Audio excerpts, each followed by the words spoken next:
edition of Entrepreneurs and Fuego Season 2. The sound you hear is the beautiful sound of kids. We've got you, we've got Al Turner, we've got everybody here in the house. Yes, sir. Man. Yes, sir. Thanks for having me. ABA player, Appreciate it. basketball player, yes, sir. Professional basketball player, but yes, now sir. you have an amazing cause, which is the Kids Basketball Association, right. KBA. Right. What does the KBA do? KBA, we go out and we teach kids basketball, but not only that, we teach kids how to be overall good people as far as giving back to the community, helping out the homeless, and numerous of things, picking up the litter in the community and stuff like that, which is important that we teach these kids how to be good people overall. So that's what we do. And then you find that you take the skill that you were born with, right. and that you practice.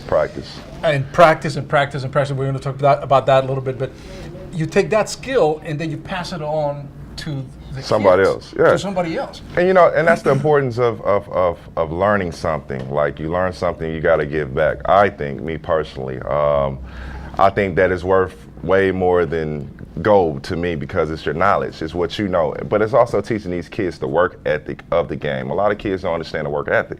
They go out there, they play games, and they think that that's what it's all about. They don't understand the time that you have to put in to become a good basketball player. And this is what KBA comes in at. So we put in, teach these kids the fundamentals of the game, but also the work ethic of the game. But you know what, Al, it's a great metaphor for entrepreneurship as well. And the purpose of the show is, in fact, to teach young entrepreneurs that, hey, look, it's not just that you wake up in the morning and the business is there, right? And magically everything appears. The funding is there. The network of everything is there for you. You got to work on it. And the same thing that you're doing with kids, right. Teaching them a game, and you learn. Yeah, it's a fun game to play. But if you want to be very good, you got to practice. Correct, and to piggyback off that, having a business and owning a business is hard. It's not easy. I remember times losing all kinds of possessions, and that's what people don't understand. Is that when you get a business, it's like you're putting your all into it. So therefore, it's like that's all you have in a way, but that's also your baby. You can also build it. You build it to where you wanted to get it to, and then you can pass it along. That's the great part about having a business, but it takes hard work. It's not easy. And when people come in and thinking that it's easy, or they just want to get accolades just by saying, well, I own a business. We have a lot of people just excited to own a business, but you have to understand that you have to put in that work to make that business grow. To generate income on a daily basis.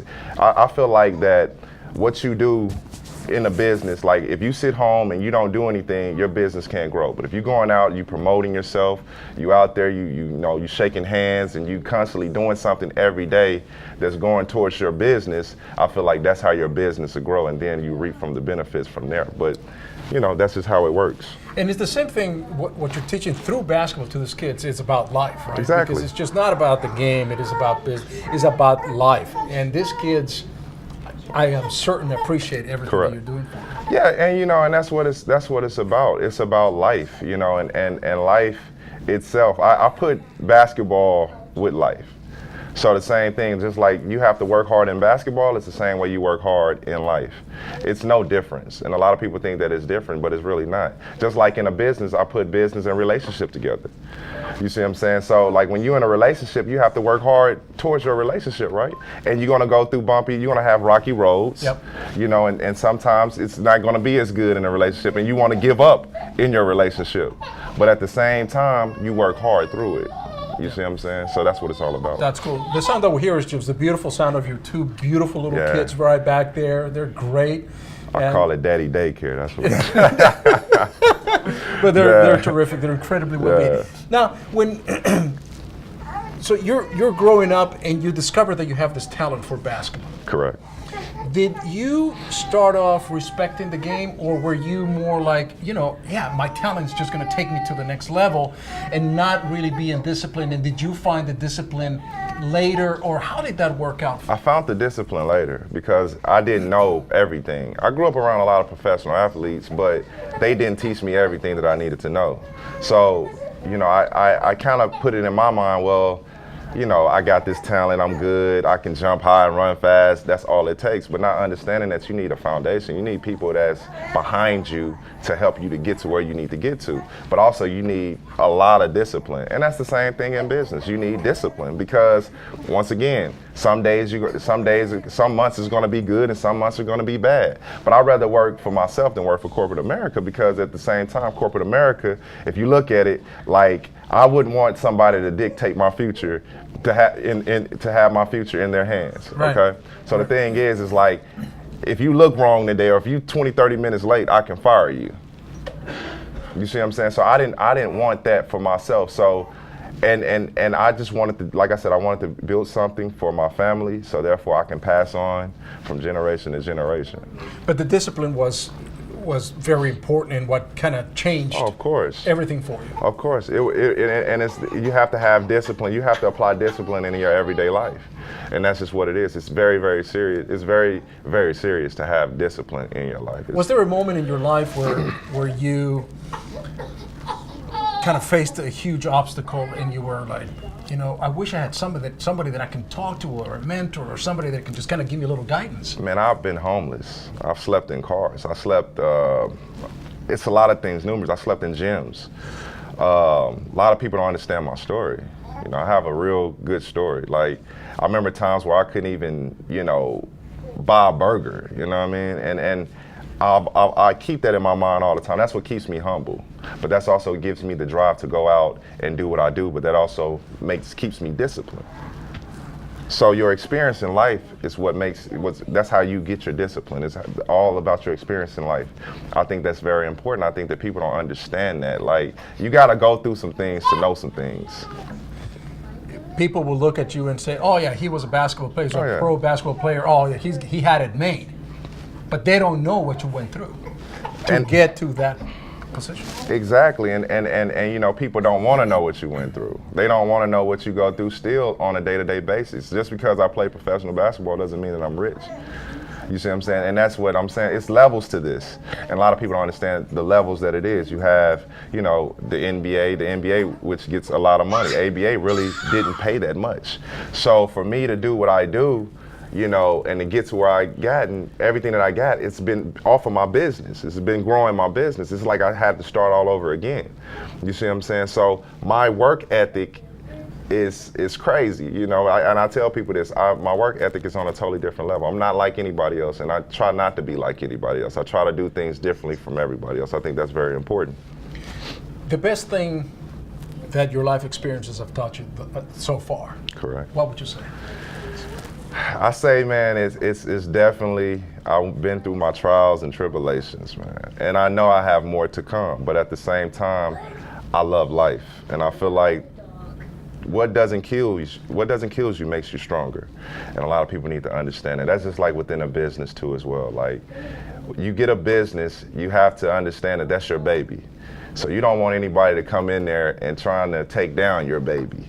And you know, you want to work hard to get what you want at the end, because at the end of the day, it's going to pay off for you.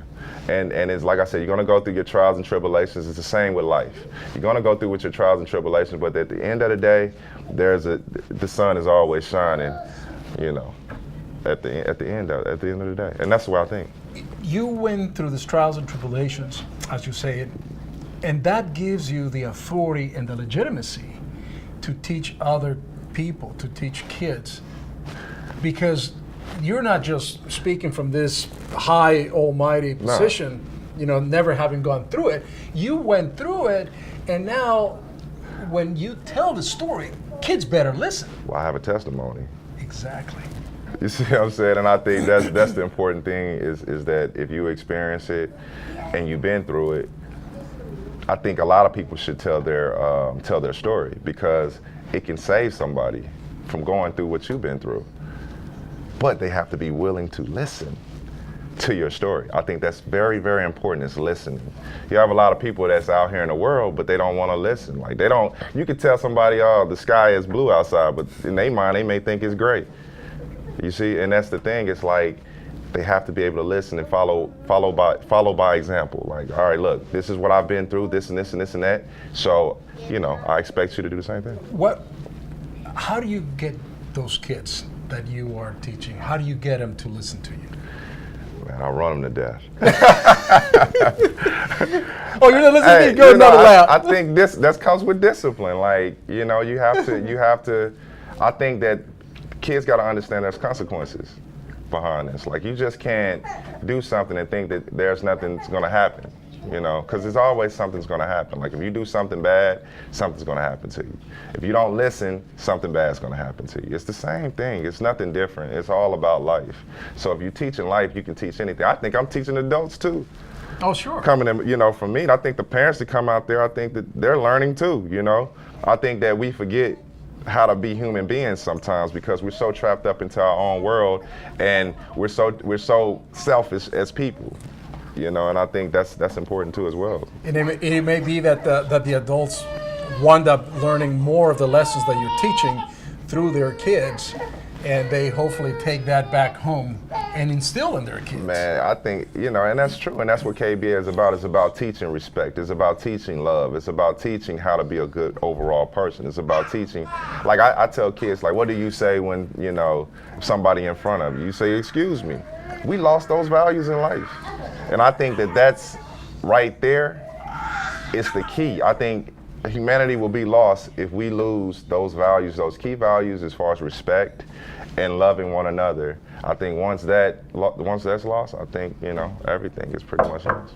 Much respect, man. Yeah, definitely. That's deep. I mean, that's very, very, very good stuff because those values, like you said, you are kind of bringing to this particular through basketball. You're bringing to those kids that they may not realize. Oh, wait a minute, I don't have to be polite. Right. I don't have to be, because I'm the man. Right. I've got my basketball skills here and everything. But you're teaching them life. Well, be humble. No matter what you got, it doesn't mean nothing. That's only material things. A lot of people get caught up in material things, and this is what makes me upset. It's not about material. It's about the person it's about your heart. It's about what you do for others. This is what life is about. It's not about the materialistic things. It's not about what type of car you drive, how much money you have in a bank account. That's nothing. Because when you die, you can't take that with you. But you can leave your legacy behind you can leave your legacy behind as far as the things you do for others. And I think that's what's important. It's about being an overall good person at the end of the day. That's it.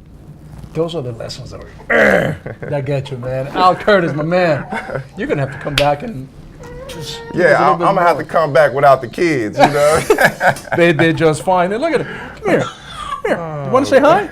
He's nervous. He's shy. No cameras. No cameras for me. No. No paparazzi. Yeah, none of that quite yet. That was cool, man. I appreciate it. Thank you. With that, we're out.